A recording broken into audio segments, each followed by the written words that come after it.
Morning, everybody.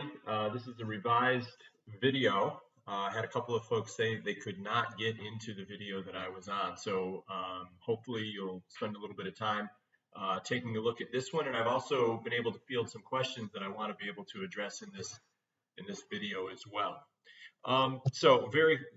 First of all, I want to be very clear about this. I know that next week we have Easter.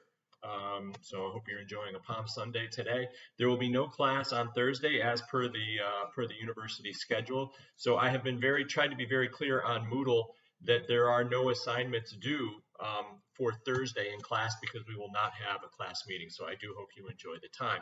That said, there are a number of things that we are going to continue to work on. There's really not a lot of new content other than a chapter on failure that we've talked about before and how that will lead to these other areas. So last week we started talking about your personal story and your story itself, and we had a chance to workshop on the components of a really good personal story, which are a challenge that you faced, choices that you've made, and the outcome that has resulted from those.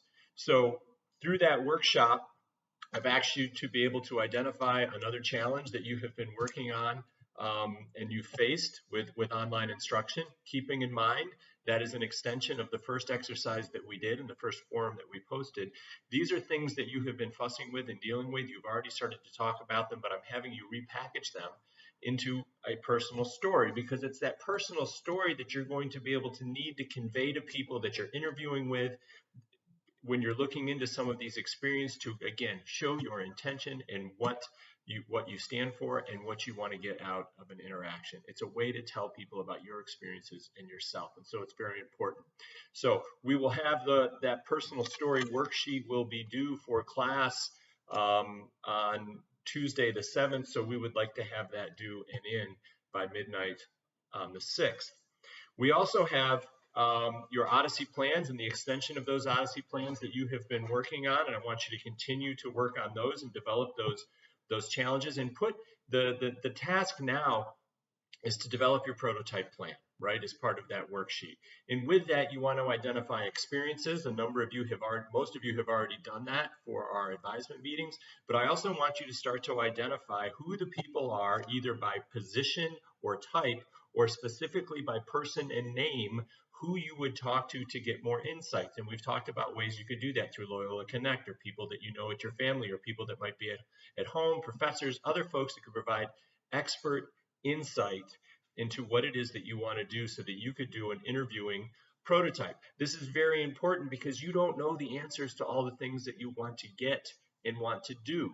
So by having these short conversations and in some cases developing a relationship, what you're doing is you are prototyping. You are trying things out without a huge investment in joining a club or taking a class or taking a minor or engaging in something that has a lot more time commitment and risk. That is the entire premise of prototyping, whether it be in designing your life or in human-centered design. So the idea here is over the next week or two, you will continue to develop those lists, and I need you to start setting up interviews and having interviews with a couple of those people. The idea is not to have you have 8 interviews by next week completed. That's not realistic, and that's not my point. But I do need you to be able to have experience at actually doing the research and identifying who the people are, and then taking the next step, where there's some courage involved, of actually reaching out and having those conversations so that you get good at asking the questions and getting the feedback that you need and being able to apply it to your own circumstance. And then the next piece is the wiki. And again, that was a suggestion that came out of my engagements with Connor and Maya in particular, that suggested that, hey, we have an opportunity now with everybody at home where we really have a chance to learn about each other. And so we're going to use the wiki as a mechanism to do that and to take on Connor's idea, where in other classes he has seen students put together a different PowerPoint slide. So you get a chance to everybody contributing to something where you know about them. The concept of the wiki is being able to have everybody contribute to a document like Wikipedia, where everybody is adding information about a certain person or a topic. So the idea that we're going to have here is that you all are going through experiences right now that you're learning from and how to deal with leaving school in the middle of a semester and starting online instruction. So I've put together a wiki page for you all to contribute to. These are experiences that you have already discussed. You could reformat the experiences that you're already going to talk about for this week and reformat into that. The one thing that I am asking you to do is to add an image. What thing have you fussed with? What experience have you had or challenge that you've had? And how can you convey that experience in a drawing or an image or a link or something that you can add to our wiki page? Please be careful when you're doing that. Don't erase everybody's wiki. As you'll see, you're all working from one document. But what I'm hoping is that we would have a document that this class is presented. So if you had other classmates that were having a difficult time, class is in the class of 23, having a difficult time or going through this, you have reached out and you have created and experienced these challenges and have some ideas how to get through them.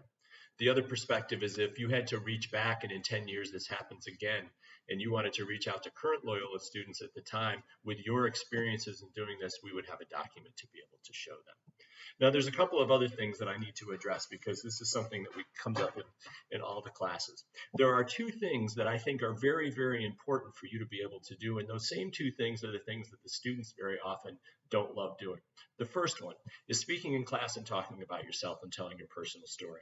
I cannot tell you how important that is. If there were 5 things that you needed to learn by the time you leave Loyola, to be able to do effectively and better than your peers, this is one of them. And I know that because as we've been putting together the major, I've been talking to people for over a year and they've been telling me that, right? I also know through my own experience how important that is for students and how enlightening it is once they go and do it.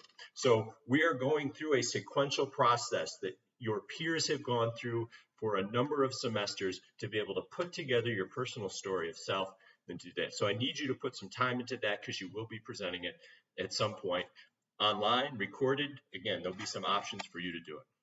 The second piece, and this happens in every class with design thinking. The second piece is going out and collecting insights. Human-centered design, as we've talked about, is getting the insights of your user or other people to be able to inform your action or what you're going to do. But it is the one thing that students think that they can get online and not actually have to go out and engage the person. So I'm going to have you do that. The reason that we're putting the project together the way that we are, where I'm having you identify all of these people first, is that's the first step. And so I'm going to be quite adamant about the fact that this is something that's important for you to do. The reason that I'm setting up these guideposts is that very often students, because they don't like to do it, will wait till the end of the semester when they need all of that information and then they won't have it. So what we're doing is we're very sequentially going through how to put all these things together so that you have an opportunity to know how to identify somebody, know how to reach out to them, and then actually take that next step of being able to convey your story of self and be able to get the information you need for them to be able to help you, which I think you will find they are most happy to do. If you have any questions, please reach out on the help form or send me an email. I hope you all have a great weekend, and I will look forward to seeing everybody on Tuesday.